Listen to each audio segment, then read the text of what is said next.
My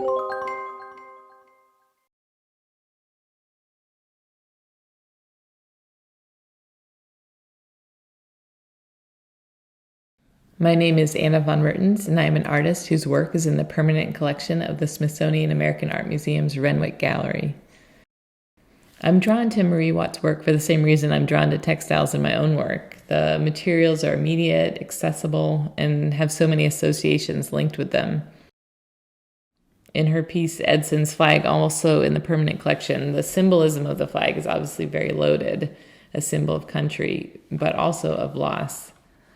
I like the specificity of the flag against the intimacy of the wool blankets and the satin trim.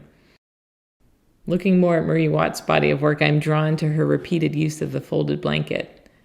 The folded blanket is a powerful symbol for me. When I first started learning how to quilt, a friend introduced me to Willietta Graham. She is best known for hand quilting many of Rosalie Tompkins' work.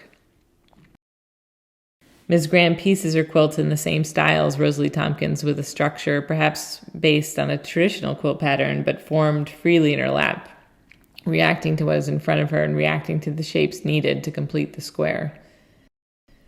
One day, my friend and I went to visit Ms. Graham, who was well into her 90s at the time, and after sewing for a while, we asked if we could see some of the quilts she had made.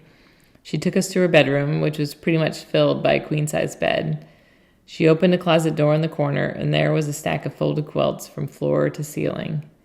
One by one, we laid each quilt out on the bed, one on top of the next.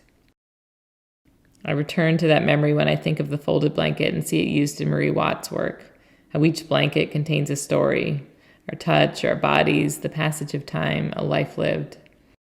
Marie Watt uses those associations directly in her piece Dwelling, where she stacks donated blankets one on top of another, each tag telling the story behind them.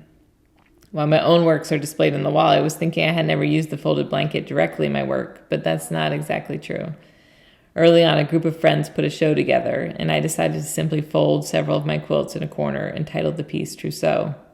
Kind of a gesture more than a finalized piece. And thinking back to Ms. Graham and her closet of quilts, thinking about the work of Marie Watt, perhaps at the end of my life I'll have a show where I stack my pieces one on top of the other, a gesture of a life lived.